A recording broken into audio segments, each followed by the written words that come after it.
Welcome to LOA Today. I'm Walt Thiessen. With me today is life coach and LOA teacher Joel Elston. This is your daily dose of happy. We are so happy you decided to join us today. Joel, after visiting with Dr. Ken Martz last week, which is kind of unusual, we normally don't do guests here. We're back to you and me, which feels very familiar. But I have to say, I enjoyed the visit last week. And I mean, that was the second time that he's visited, but we had a good synergy going on there with the three of us. That was an excellent show. All of our shows I love. That one had a particularly good energy. It's also an anniversary show. Yep. A significant number.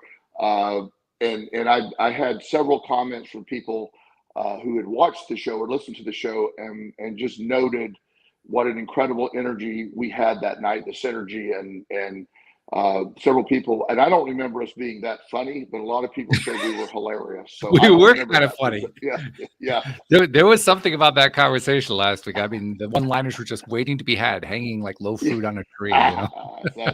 So that was good, but that was a spectacular show, and Ken is not only a dear friend, but he truly is one of a kind therapist that gets sort of really understands the law of attraction and traditional psychology and melds it in almost in a perfect way. Yeah, he does it really, really well. I mean, yes. I can see why, in the earlier years you would lean on him for information because, boy, he'd be a fount of like good, solid advice, Absolutely. information, insight. Yes. Yeah. Yes. So absolutely. We'll have to have him back again a third time, which won't be very difficult. Well, yeah, I would like to see him on, as often as he can, but once a month, once every other month, it'd be great. Yeah, so we'll aim toward that.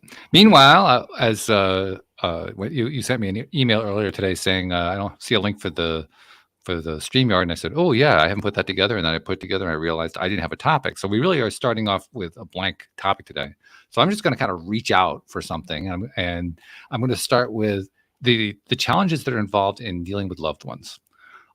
You personally know why I'm saying this because we had a conversation before we got going. But literally, this is something that everybody deals with on a regular basis. Anybody who has a relative, somebody that they're close to, challenges occur no matter how good the relationship is. And the real question is twofold. First, how do we handle it?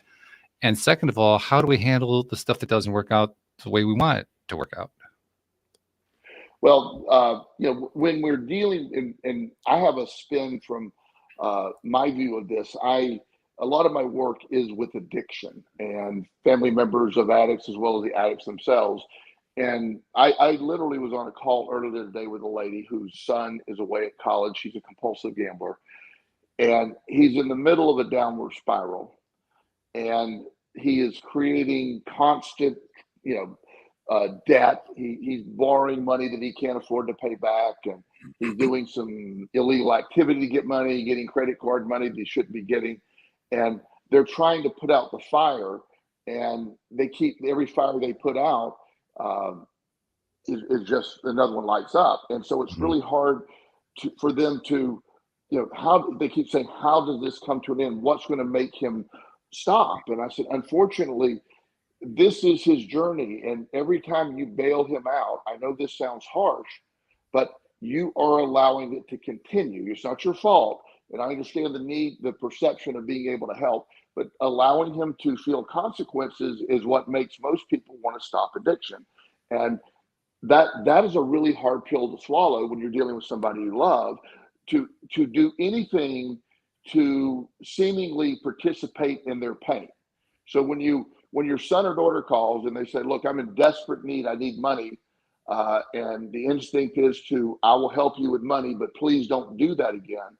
And this cycle repeats 18, 20 times, and now you're looking at $80,000 or $90,000 that you don't have that is gone. You have to accept that that's not a path that's working. So, being able to have that conversation when you have the courage to say, I'm going to let you live your experiences and the associated consequences. That's a really hard thing to say. It really is. Yeah. Oh, because absolutely.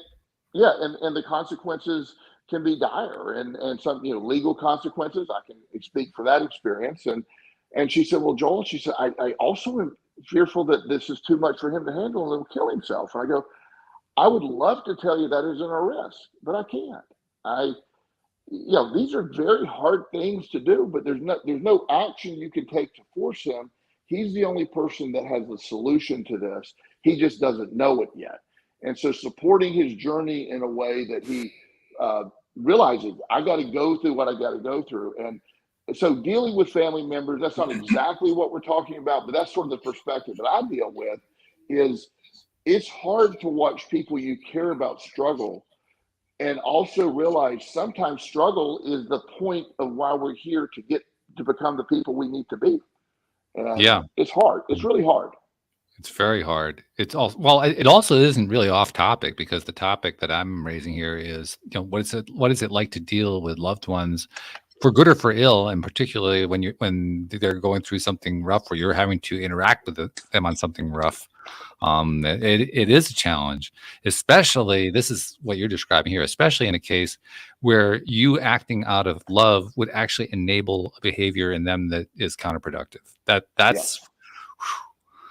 in this case, in the instance that you just described, the parent isn't really doing anything that on the surface sounds like any kind of enabling. They're just being a parent, like, I want to help my kid out. Right. And yet through that helping the kid out, they're actually enabling a behavior that they would never consciously choose to say, yes, I want my kid to do that. Sure. That's what they call being between a rock and a hard place. No matter what direction you move in, there's no winning move.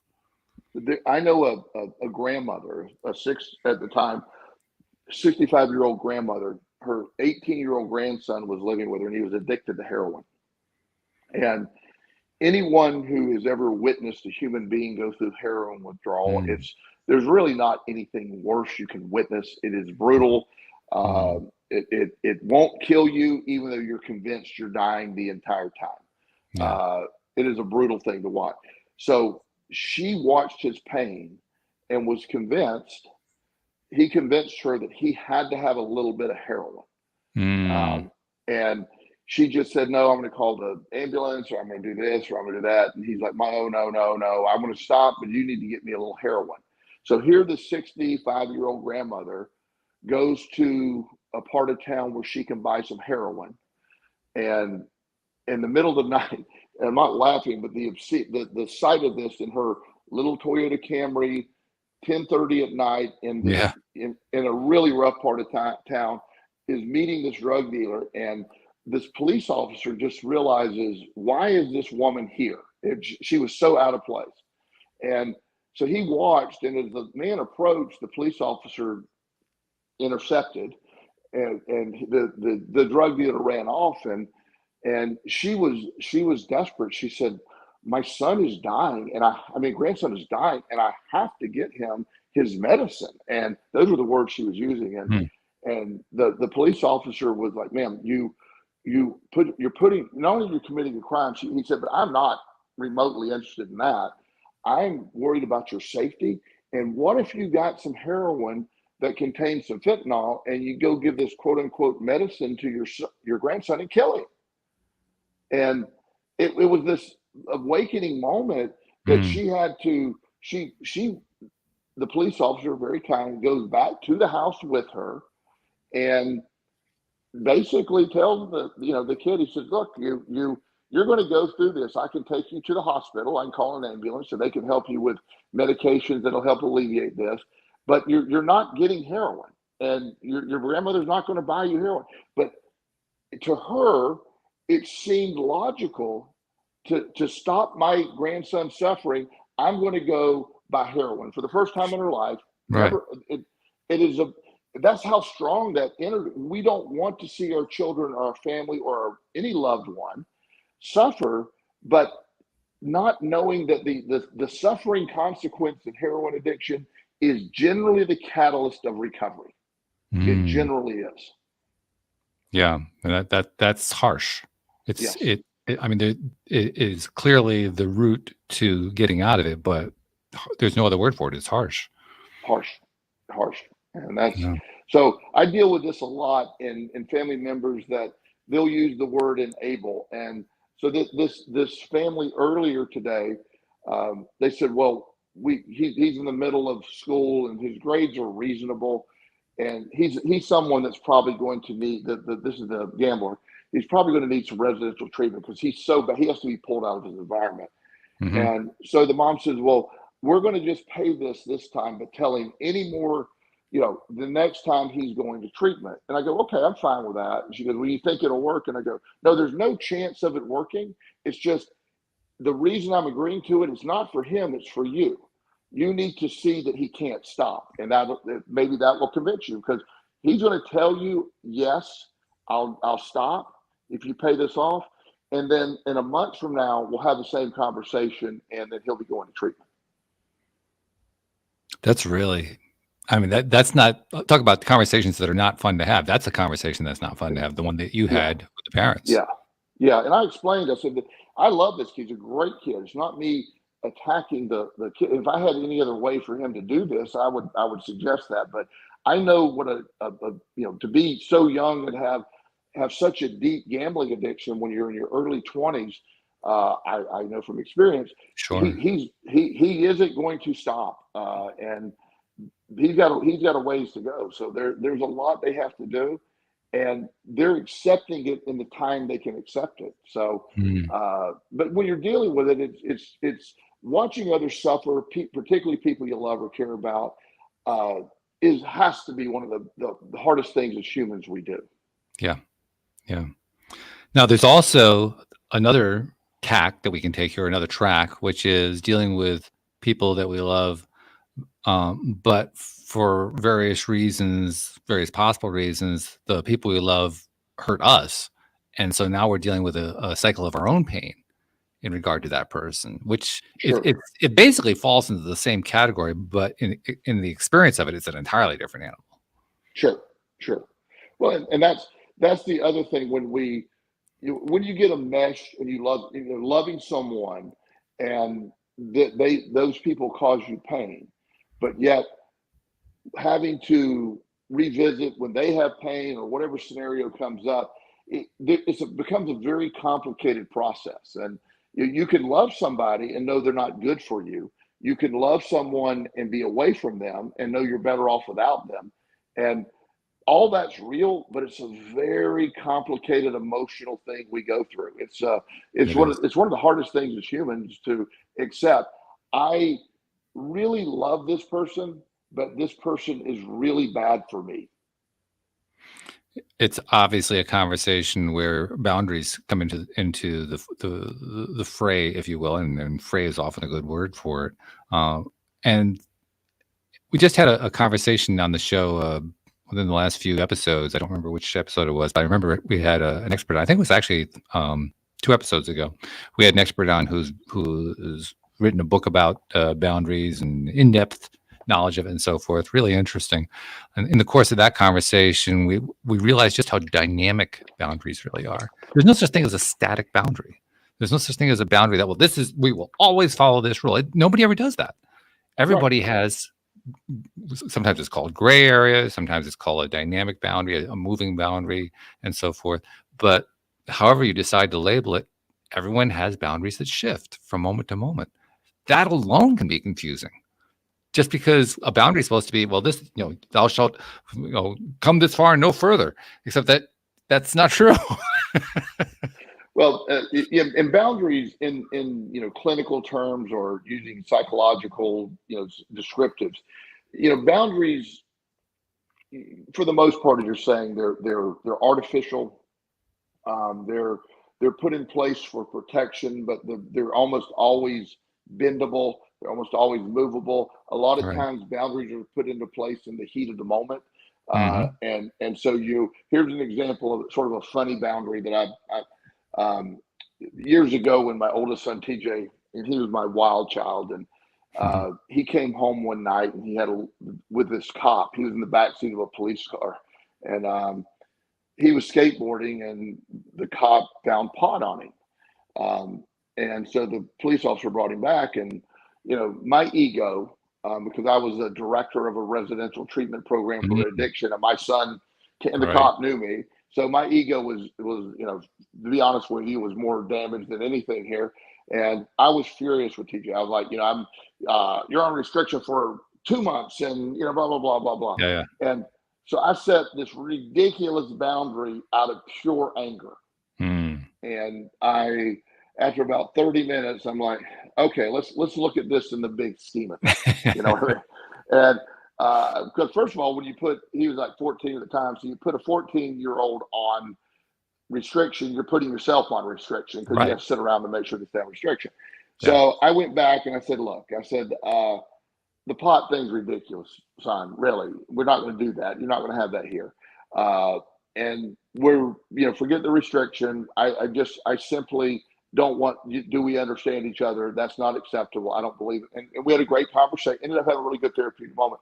But the boundary that I laid, the mindset when you put a boundary down, determines really how enforceable it is, how reasonable it is. So boundaries not only are often very very movable, but they're also based on the mindset when you make it, because you wake up the next day feeling differently, and that boundary looks ridiculous.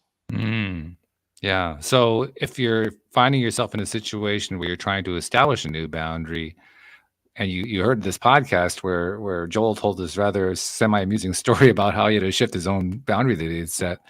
Okay, now I'm going to set this boundary. How do I go about setting it? I mean, do I just go ahead and go overboard and then pull it back tomorrow? Or do I try to change my mindset now? Or what do I do? Well, I think every boundary has to be, I don't think a week goes by that I don't use the phrase perspective-based. So here we go here. But every boundary, again, needs to be perspective-based. How serious is the boundary? Is it boundaries? I need a boundary around chocolate. You know what I mean? Like that chocolate needs a boundary. It is not allowed in my house. And the level of importance of that, I mean, really, you know what I mean? But there's no chocolate in my house, but if chocolate slips in my house, the end of the world's not there. So that boundary is not a big deal. However, when there's certain things that could kill you and you have problems with that, for people like that have heroin addiction or people that have addictions that would threaten their lives, there needs to be some really significant boundaries that are placed there to be, because they're life and death. So you have to almost define what is the boundary protecting, the importance of the boundary. And it's almost always important for me, because anytime I'm helping someone set boundaries, the boundaries needs to be set whenever possible in a non-emotional state. It needs to be set in a logical state. I'm setting this boundary because of, and I want to do this, and why am I doing it? Not because of my emotions at the time, because the emotions are constantly fluctuating. That's why boundaries often fluctuate, because most boundaries, if you think about it, are set in emotional states. So they're always going to be fluctuating. Whereas, what? I was just going to say, so we could say that step number one is take a breath. Take a deep breath, step back, and number one, is the boundary necessary? Number two, what is the point of the boundary? And almost do a step-by-step checklist of the boundary, of why you're doing it. And then rate the importance of it in your mind. This is life or death, so that boundary needs to be as firm as humanly possible. I do not need, for 10 years, and actually it's been for over 30 years, almost 30 years now, but I had a hardcore, my boundary, I will not go to Las Vegas. Not negotiable. You couldn't pay me money to go to Las Vegas. It was too much, that almost killed me. Sure. Well, as time goes on, I'm not going to go to Las Vegas. I have no desire to go to Las Vegas, but I could go to Las Vegas now. So that boundary is loosely in place, and I'm not going to go. But there was a time when that boundary was necessary. So boundaries can be adjusted as time goes on, as situations change. But if you have an abusive, one of my clients was in an abusive relationship, very violent man, and he was put in jail. And when he got out, she had to be reminded there's a restraining order in place. He's not allowed here. If he shows up, the police are called. That's a boundary that could cost you your life. Yeah. So you have to keep that boundary in place. Yeah. So I guess another question that comes to my mind based on what you just said is, to me, there's a great deal of overlap between the idea of a boundary and the idea of an intention. Yes. And we use intention as a word to describe, typically, especially in LOA circles, we just use it to describe things that we're trying to attract into our lives, things that Yes. we desire. But an intention can also be tied to something we desire to avoid pain on. That can be Right. the desire as well. So I guess my first question is, do you think that intention and boundaries are really almost the same thing, or what are the similarities and differences? Well, a lot of it is semantics and really from where you're approaching it. So I agree that for a law of attraction concept, intentions can be boundaries. They can have the same power of boundaries. But in general, when you're speaking about people who really not are familiar with the concepts of law of attraction, I think intentions are uh, sort of the this is my goals, here's my intention, here's what I want to be trying to do. Boundaries are brought to the table when you need more definite enforcement than intentions. Intentions, these are my goals for most people. And if I don't necessarily get them, that's okay. But a boundary is I have to be more in. These are more restrictive intentions. That's sort of my interpretation for the general public. But in general, for us, law of attraction people, I think they're identical. But That's really for the interesting. yeah, yeah, because if you That's think about interesting. it, an intention for us is because we all know the law of attraction it responds in a horrible way to overthinking it or over wanting it. So intentions, boundaries in the law of attraction almost have a reverse effect, because it's sort Yes. of, and I don't want to get into two because we're talking about really two different things here, but intentions in general allow for here's what needs to be happening, here's what I'm attracting in my life, and I want to move on from that where boundaries require enforcement. It needs to be forefront of your mind. These are Mm. boundaries. And interesting too that you described how in law of attraction circles the two really are equivalent, and I think they Yeah, are yeah. largely because one of the things that we who are practitioners want to do is to develop the skill of making our intentions as strong as a boundary. I'll even go further for people that really are into the process. Intentions are stronger than boundaries because you don't need to focus on them so hard. Intentions Mm. are you put an intention out there, you expect it to be fulfilled, and then you move on. It's just automatically in place. Where boundaries require boundary setting, and you can say intention setting as well, but you to get to the level of understanding where the law of attraction really applies, the stuff you want too much is the stuff you'll never get in law of attraction. You understand Mm. that? So Mm. for us, we're coming at it from the different. I just feel intentions are more powerful because I understand how to use intentions now. Intentions are light. I set that, I move on from them, and I expect them to be fulfilled. Period. There's no effort required there. And we're talking a lot of overlapping things too, because when it comes to real life stuff, if you have if your daughter is being threatened by somebody who's beat her up and needs a restraining order, I'm not worried about semantics here. You need firm boundaries and legal protection in place to protect her, not negotiable. Let's not even look at the two. That's two different things. Hmm. Um, but when you're talking about lesser type things, the reason boundaries are so hard to enforce is sort of like you're saying, because you don't know your mood tomorrow. You know how Mm. many times uh, I'll hear from my younger clients, it doesn't matter male or female, but let's use some female. Well, when I leave here, I'm breaking up with my boyfriend. He's not good for me. I want to set a boundary that he can't do this anymore. And then I get a picture of some flowers he gave her. Oh, he's so sweet. And it's like, Hmm. it's very boundaries can be very dependent on the mood of the moment of what's Mm. going on, or boundaries can be just something that you can teach people how to treat you when people are abusive to you emotionally. uh, and that can be a very broad term, by the way. People can be harmful to you, people could have done great damage to you. You can still love that person, but I also, like, here's an example. If if someone betrays your trust horribly and they totally wipe you out, I mean, it almost costs you your sanity.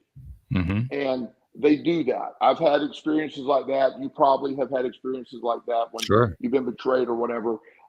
And so I know for me that I never want that to happen again. So if a person has the ability to do that once, I'm going to just go out on a limb and say they have the ability to do that twice. Even if Mm, I'm desperately in love with them, I know that person has the ability to almost destroy me, which they almost did.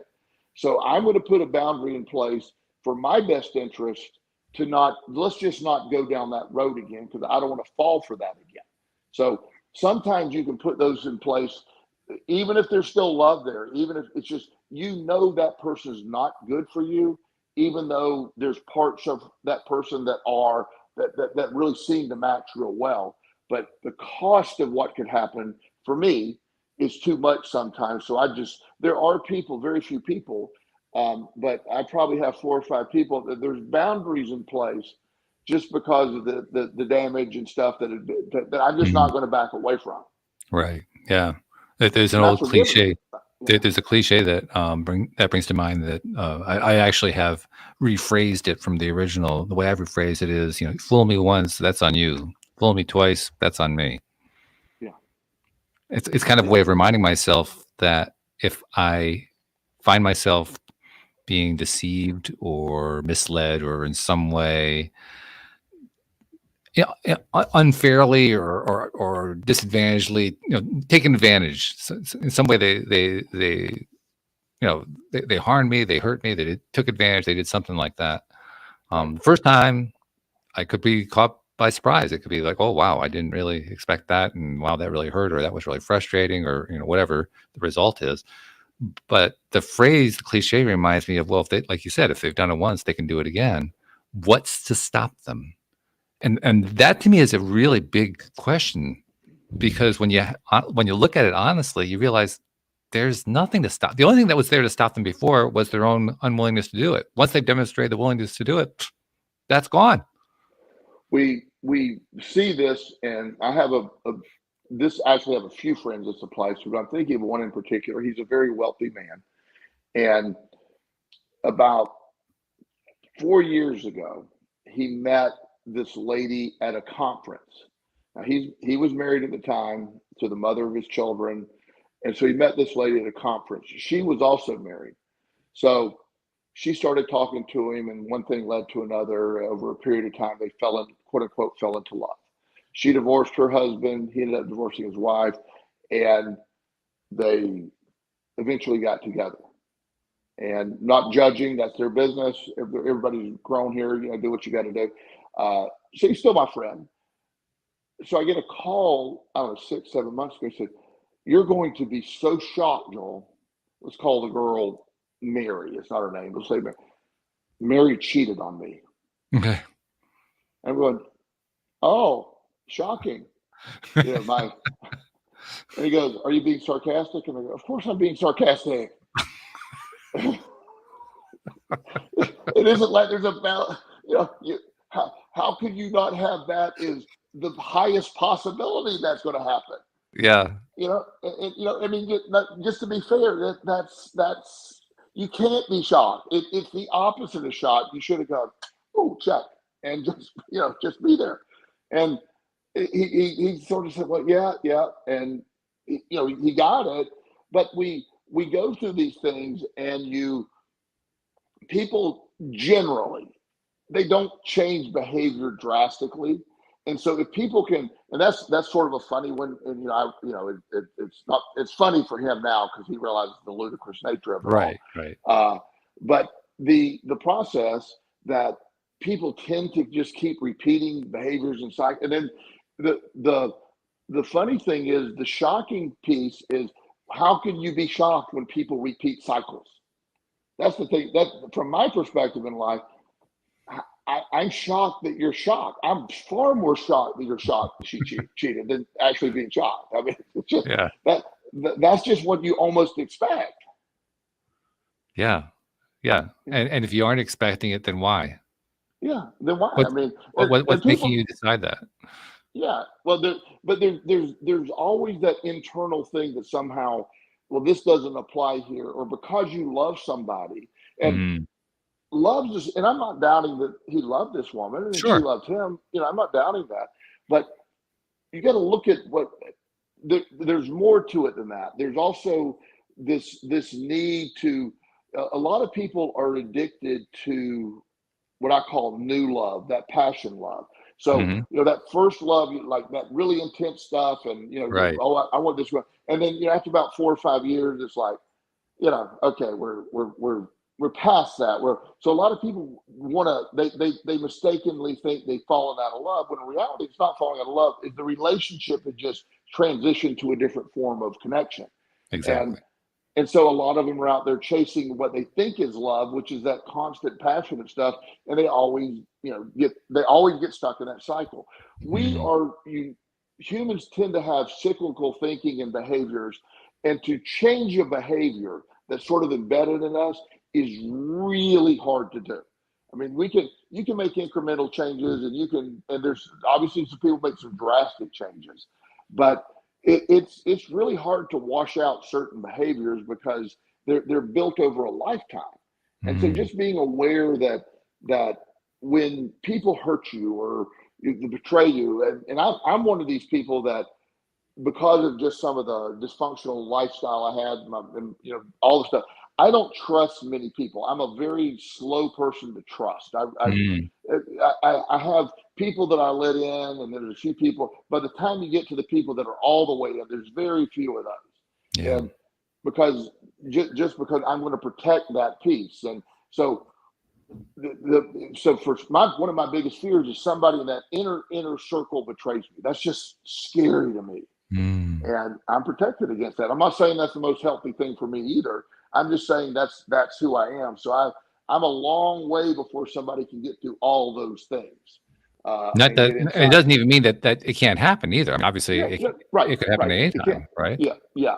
I But I have people, I have people that I trust implicitly with everything, and I will, right. just because they've earned that, and so it isn't like it's impossible to do, but it's just understanding how our brain operates.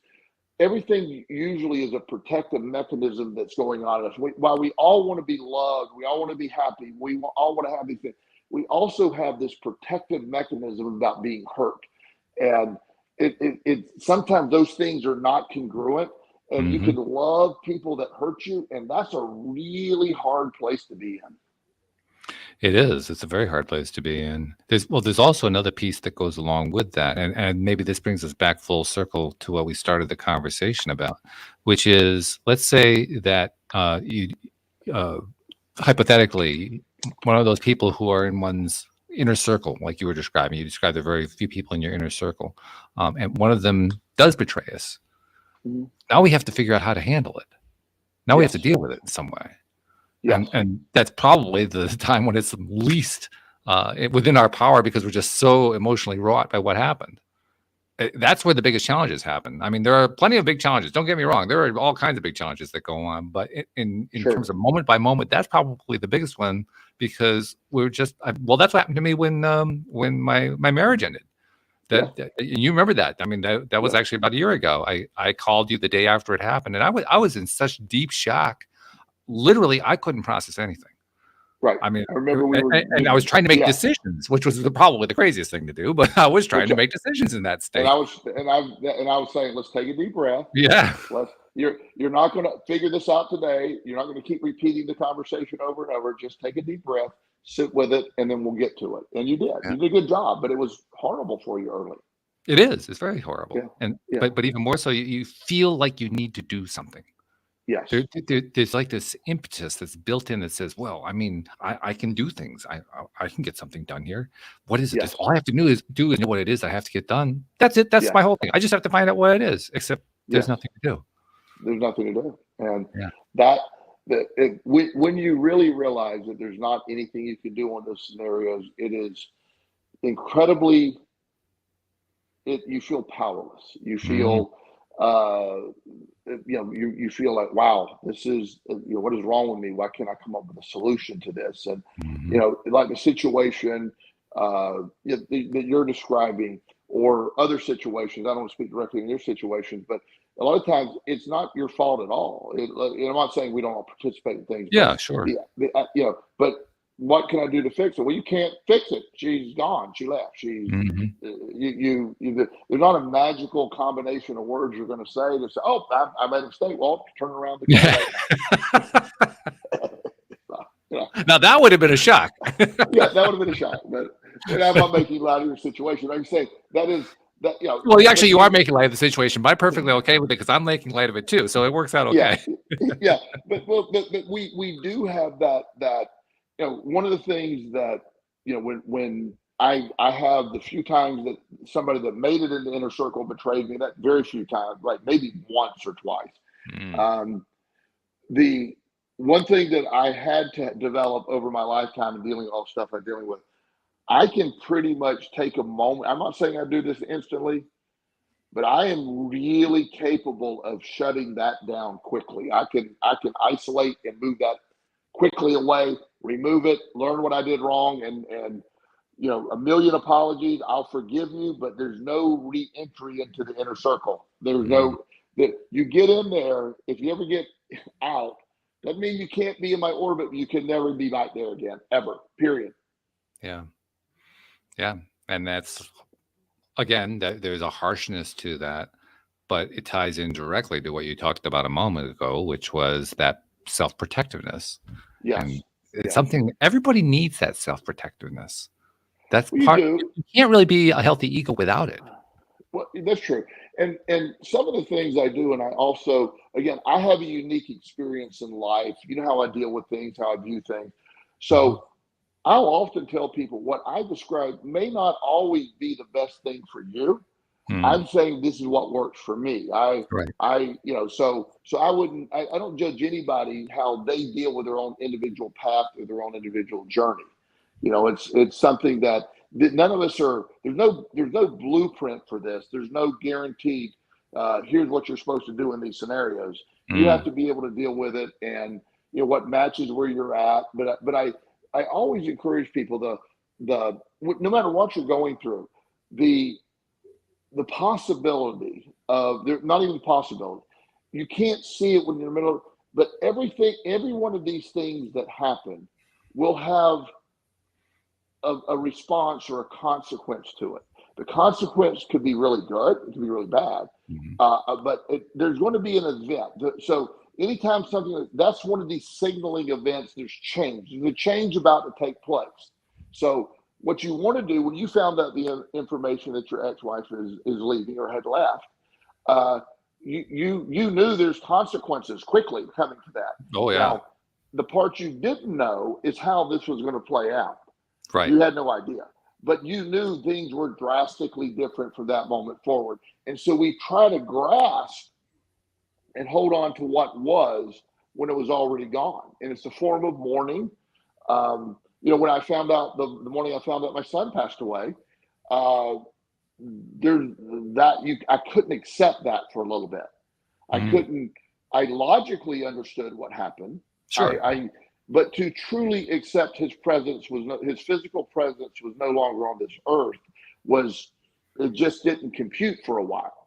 Yeah. And then I had to, eventually I was able to do that. So there's a period of shock. There's a period of, whatever that goes on with that. We're just human beings. We're figuring this out.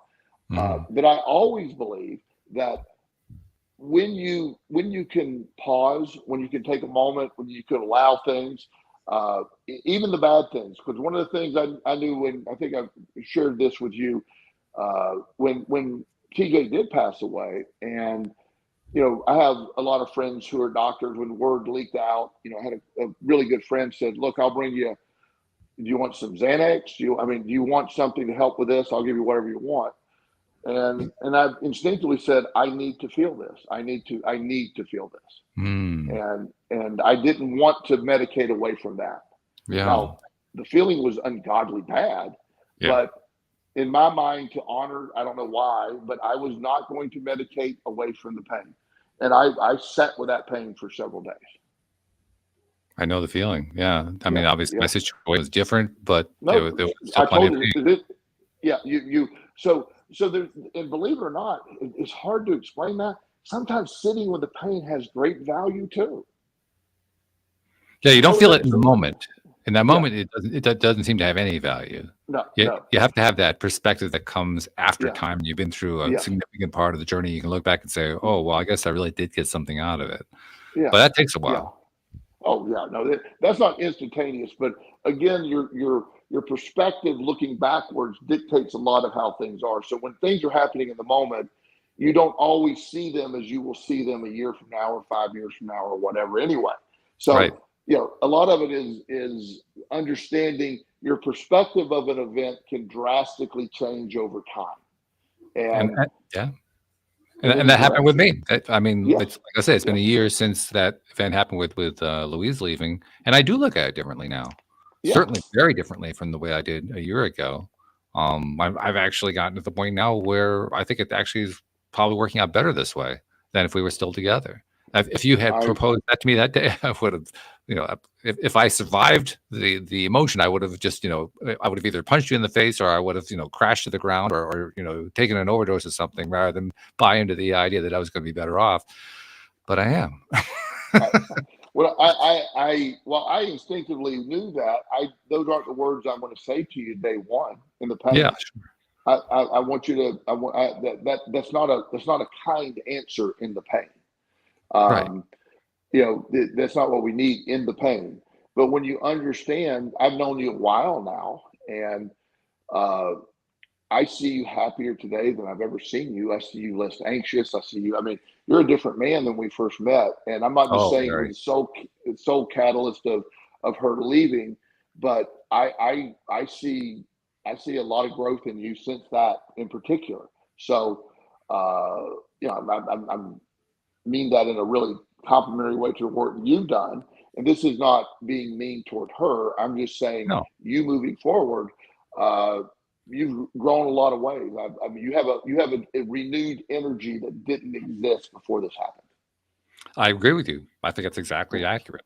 And Yes. it's a little bit, I mean, there's certainly many shocks that occur along the way. The first one being the biggest one there, but there are shocks all along the way. They don't stop. It's not. Yeah. It's kind of like an earthquake. There are aftershocks, right? Yes. It's not one and done. It just the shocks keep on coming. But Yeah. nevertheless, even as all of those shocks came along, perspective started to shift. I began to realize that there were certain things that I'm better off leaving behind. That the relationship did have a lot of good that happened for 20 plus years, but it had kind of run its course. And it was time for me to move on. I didn't know it at the time. I wasn't No. cognizant of it. But looking back, it's probably the best thing that happened. Yeah. Well, the that happens a lot of times with losing jobs or other things where you can't see it until afterwards. I have hundreds of stories of people that were fired from their jobs and went on to much greater things, Mm, and would have never left the job if that event didn't happen. There's tons yeah. of those stories, and there's I know people that found their true love after leaving the relationship they never would have left unless something Hmm. like that would have happened. Hmm. So it's all of this is about that journey that we're talking about, and a lot of it is perspective based. This isn't exactly on point, but I'll tie it in for a second in a second. So uh, I don't know, probably 4 or 5 months ago, I'm at the gym, and the it was a Saturday morning, and there was this young man there, and it was clear he had been through some kind of chemotherapy. His head was, Mm, he had no hair, very thin, very pale, and his mom was helping him work out at the gym, okay. and he was over the bar, and he was laying under the bar on the bench press, and he was doing it pretty well. And she's like, "No, honey." He was like, "Mom, I want to add some weight. I think I can do that."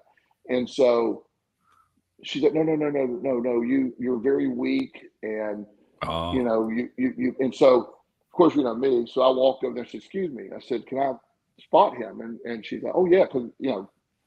So I said, "How much you weight on there, buddy?" So he wanted 25 on each pound and 25 on each side. So I put it on him. He knocked it out pretty quick. I said, "Wow." I said, "We need more weight."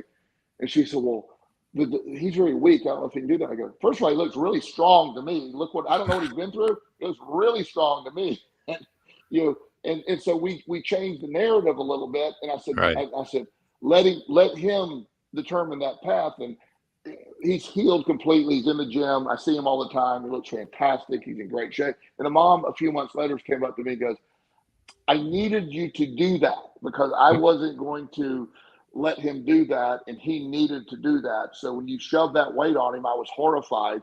And then he said he left feeling so strong. And he said that mindset changed everything. So, she was in that event of I almost lost my son, and I don't want him to overdo it in the gym. Well, when the doctor says, hey, go back to the gym, you're good. And this kid's saying, I'm good. Let's go do it. He needed his body to grow. He needed those things to happen. So the cancer is never a good thing, but his recovery it makes him incredibly resilient. It makes it come back. So the tying together of watching family members struggle and then almost even being too protective almost applies to that same thing in a reverse way of not allowing them to grow, not allowing them to go through that other part. It has many facets to it as well. It does. And I suppose it was only a matter of time before the word journey entered the conversation, because that ultimately is what we're talking about, the individual journeys that we are all on while all these crazy things are happening in this world of polarity and contrast, where you never know what's going to hit from around the corner next time. But the one big thing that I've been learning the most from just doing this show, talking to so many people like you, is so many great perspectives. Boy, I love those perspectives. Is the value of how you decide you're going to respond each time one of those crazy things happens, because we're doing these things. We're on this journey or these journeys, and on the journey we encounter these terrible things that happen. And now the question is, how are we going to handle it? How are we going to respond? I think most of us, without any kind of insight or training, we just kind of respond kind of like the way the infant responds, crying in pain, so to speak. Right. But the lessons that I've been learning through doing this show and talking to so many great people is we can change that. We can actually produce a different response, and in so doing, produce a different set of results after that response. And that's actually both mind-boggling and empowering in ways that I wouldn't have expected. Well, and with those responses, you have a new sort of outlook. You develop this. So this is I'm almost wasn't going to mention this, but because it's no big deal. I have a very minor surgical procedure coming up toward the end of the month. It's very minor, but I'm going to have to go under for that. So they wanted to do a pre-op physical for me, and I'm in great shape. Well, and I always tell them, I said, when you're going to do an ECG on me, I have done powerlifting my entire life, so I have an enlarged athletic heart. It's not a bad heart. It's not enlarged due to deficiency. It's enlarged due to it's a grown muscle, right? So, of course, the technician does it and is like, "Oh my gosh, you got an enlarged heart." I go, yes, I do. Thank you. and we did have this conversation a moment ago, didn't we? I'm pretty sure we did. Yeah. She was, but it's real. It's like it's enlarged. I told you it would be. So. One of the other things that happens is when you do powerlifting, and particularly, so that morning, I had no idea they were going to do blood work for this pre-ops thing. So I did a heavy set of squats and deadlifts. So one of the things, there's enzymes that's when you damage a muscle, there's an enzyme that's released into the blood. Okay, normal from working out. Well. They're the same enzymes that show up when you have slight liver damage. So it's AST and ALT are these liver enzymes. So I warned them ahead of time. I just got done working out. So it will not be shocking if I have a slight elevation of liver enzymes too. Please don't be alarmed. Right. So now the doctor comes in and goes, your liver enzymes are slightly elevated. I said, yes, ma'am. There's an echo in here. I can tell. Yeah, and they're not used to it. So and so she said, well, we're just trying to be thorough. And I said, look, I'm in great health. I really am. And I said, this is a minor procedure. I said, I do understand going under at any time that's the big risk when you go through one of these things. Right. And she said, we just want to make sure. I said, ma'am, there's no bad outcome here. She said, what? I said, there's no bad outcome.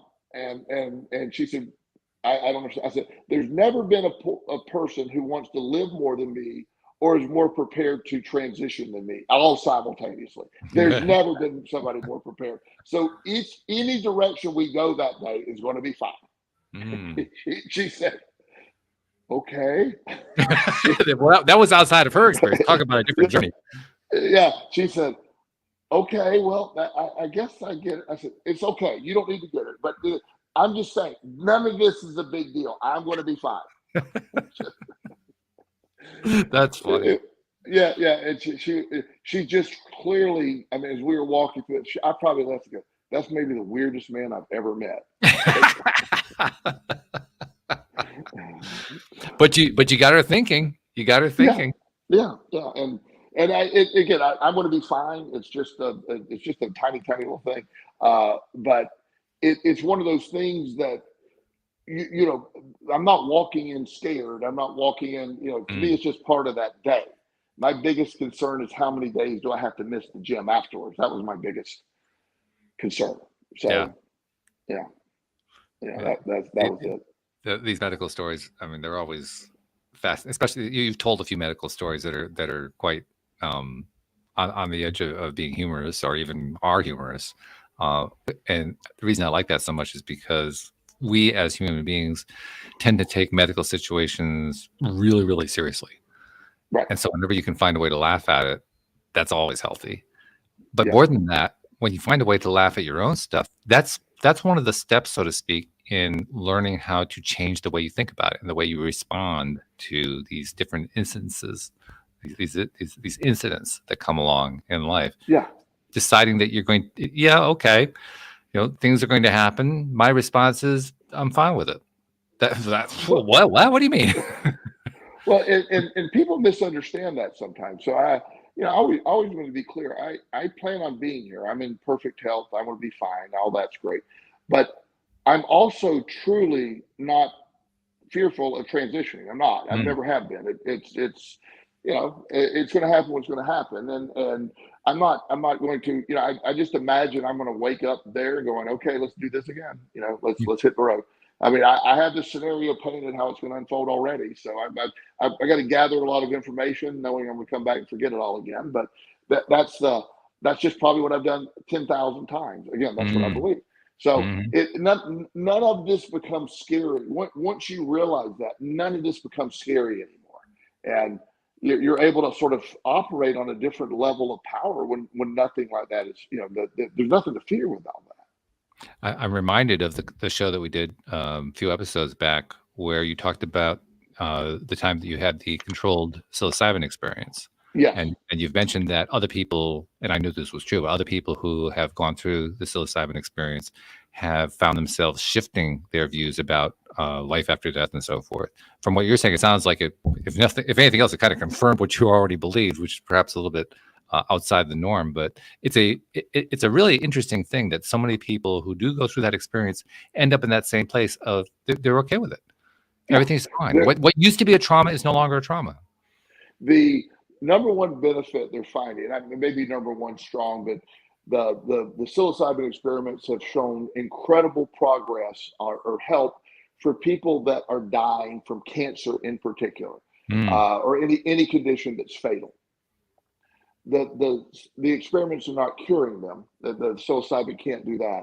But the people that are worried about dying are reporting upwards of a 90%. They have this complicated formula they use. 90% improvement in the belief of, wow, I'm going to quit worrying about it. It's all right. We're good. You hear that a lot. I'm so scared to die. I would say, I've been so scared to die that I'm not living what time I have left. Let's live what time I have left. When this happens, it's all going to be good, because you're exposed to that. You're exposed to and I never like to tell people what they would see in case they ever wanted to do that, but you said that perfectly. I wasn't given an epiphany. I was just giving a reinforcement. I was given reinforcement of I'm like, yeah, you got this, you understand this. And so that was cool. This is, I've never feared, that transition. And right now, I mean, it's not anything I've never feared it. For a long time. I haven't feared it, and certainly don't fear it. Now, especially now. So having these experiences, when you realize it makes life so. It's not me wanting to die. It's me understanding I can live without the fear of dying. Yes, There's no fear of dying, that's and huge. that's such a powerful way to live.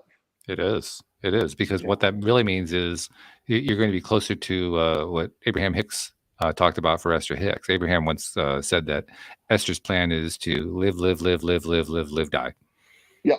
Yeah. No decline, no massive Yeah. disease or deteriorate. Just That- keep on going and going and going, and then you're done. Yeah. That's my plan. And so you see that again. I'm not trying to alarm anyone, or I've had great conversations with my son, Justin, and my other son Chris, about that no matter what, don't ever view that, because if this, at some point we are going to transition at some point. Right.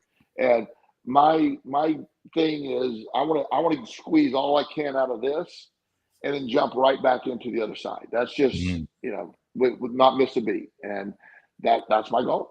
And one of the coolest things I ever heard. I mean, different people have their own ways of expressing this. The similarities are the part that really get my attention from all the different stories I've heard. But one of the common themes, let's put it that way, that I hear is that when you die, there is no feeling of disconnect whatsoever. It's just one moment you're corporal form, and the next moment you're not. Right. And there's no loss of consciousness. There's no loss of awareness. There's no loss of identity other than the egoistic identity associated with the body. There's just continuity continues. It's really a fascinating thing.